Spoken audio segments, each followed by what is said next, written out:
1984.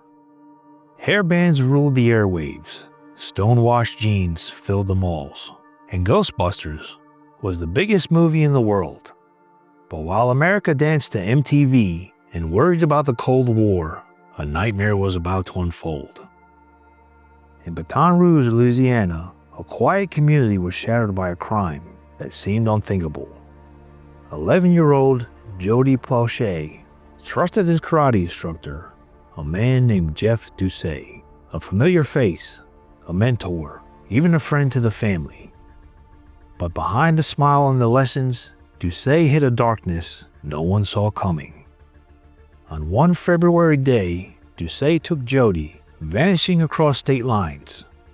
For days, the boy's parents lived in a nightmare, their kidnapped son, his fate uncertain, as police scrambled to track him down.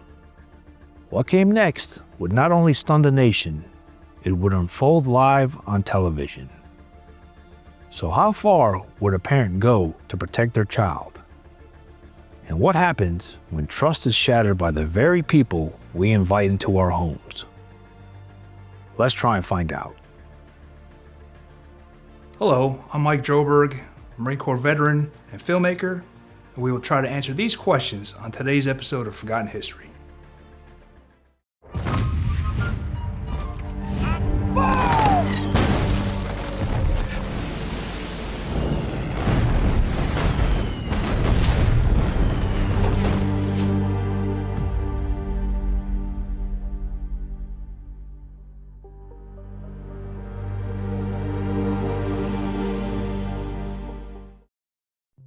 In Baton Rouge, Louisiana, the Plauché family lived an ordinary life. Gary and June raised their children with the same hopes as many parents, that their kids would grow strong, disciplined, and prepared for the world ahead. For their son Jody, karate seemed like the perfect path. Jody began lessons in January of 1983 at a small school called Baton Rouge Karate. It was the kind of local dojo where parents felt comfortable dropping off their children, confident they were safe inside. Jody's instructor was a young man named Jeff Doucet. Doucet was not the head sensei. He was one of the lower-ranking instructors working under the owner, a familiar face but not the leader of the school. That made him seem approachable, even relatable to the kids who trained there.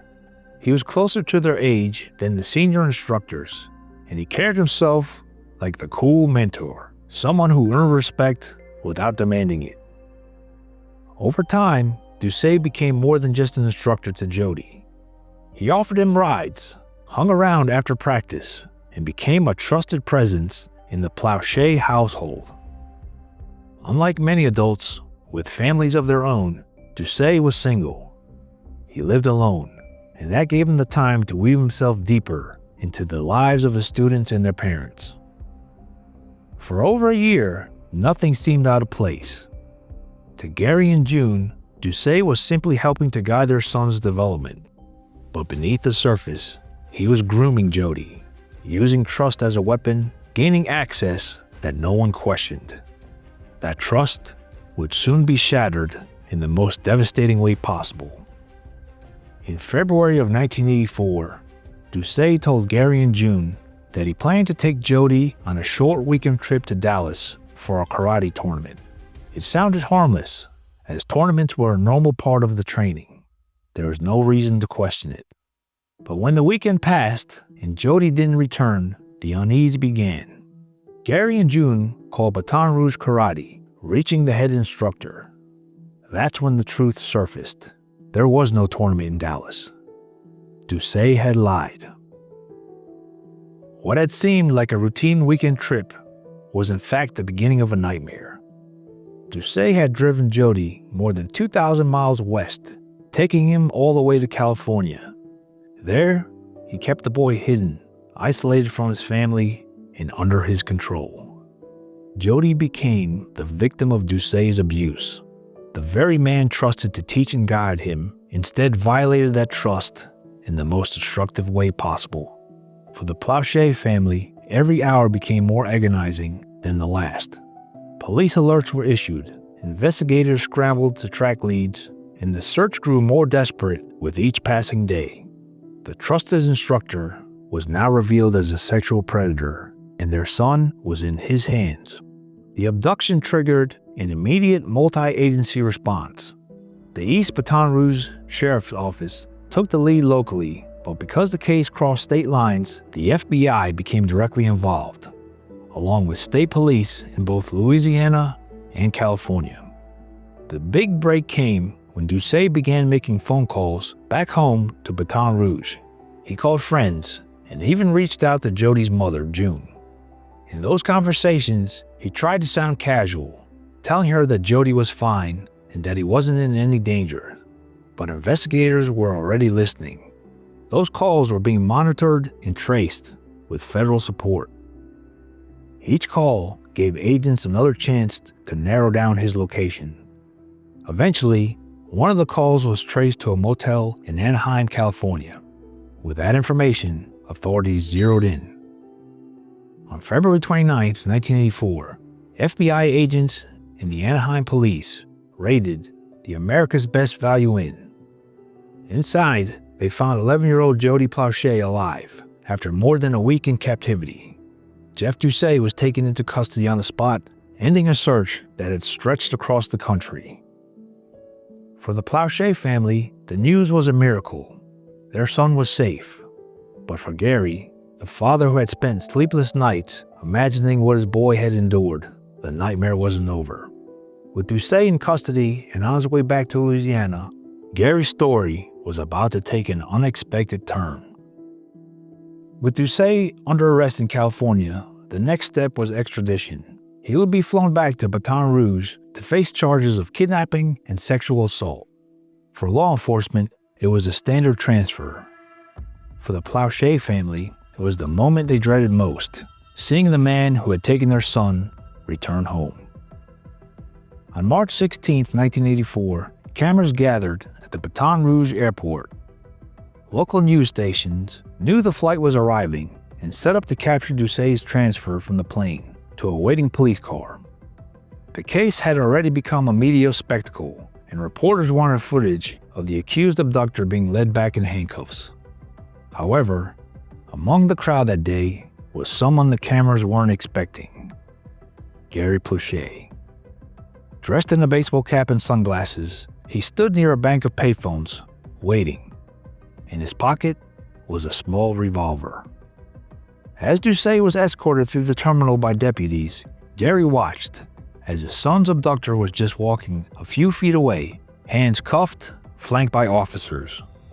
And then, in a single moment that would stun the nation, Gary turned, raised the gun, and fired a single shot point blank into Jeff Doucet's head. The bullet dropped him instantly.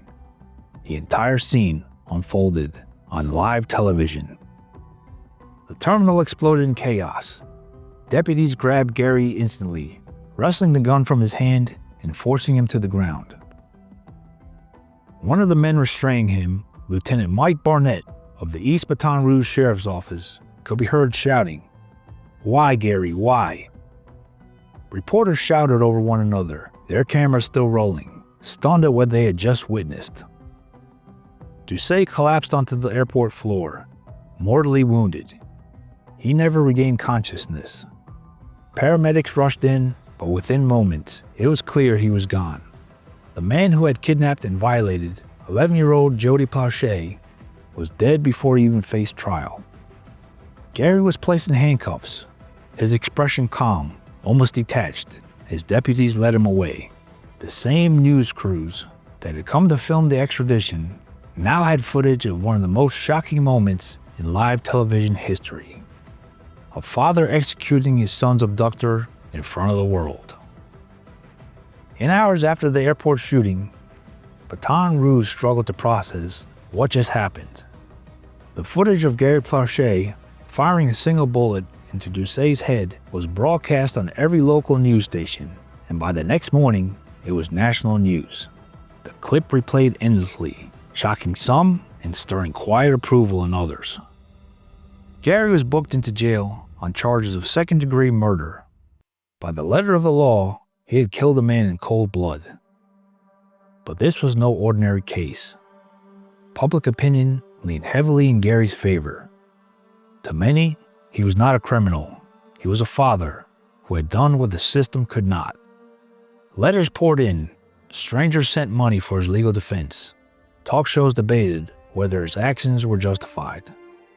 Some said the courts had to uphold the law, while others argued Gary had already delivered justice. When the case finally came before the judge, prosecutors had to weigh more than just evidence. They had to consider the community itself, a community that had overwhelmingly sympathized with Gary. In 1985, he pleaded no contest to manslaughter.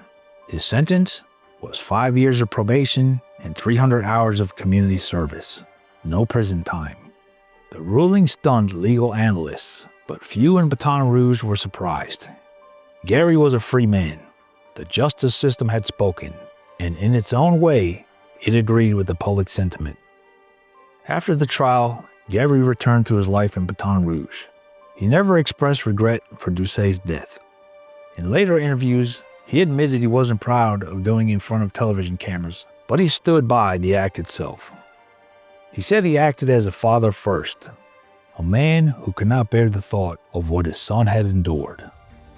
As for Jody, he grew up with the lasting impact of his abduction, but he chose to use his experience to help others. As an adult, he became a child safety advocate, speaking publicly about grooming and abuse, so families could recognize the warning signs before it was too late. He never blamed his father for what had happened at the airport, but he made it clear that vigilante justice was not the answer. As Jody explained, killing Doucet didn't undo what happened to me. His focus was on prevention, protecting children before they were harmed rather than seeking revenge afterward. The footage of the airport shooting never disappeared.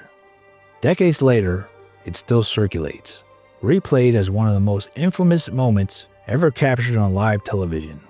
For some, Gary remains a hero who delivered the justice the courts could not. For others, his act raised troubling questions about vigilante violence and whether society can survive when individuals take the law into their own hands. Gary Plauché died in 2014 at the age of 68 from stroke complications. His story endures because it forces a question no law book can settle. What will you do if this happened to your child? Let us know your thoughts in the comments below.